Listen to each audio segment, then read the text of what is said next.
যে ক্ষতি আমার হলো তার দায়ে কে নেবে? বুঝিনি পাওয়ার আগে সবই যে হারাবে।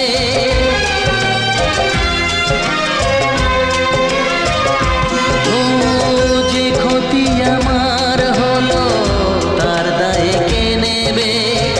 বুঝিনি পাওয়ার আগে সবই যে হারাবে।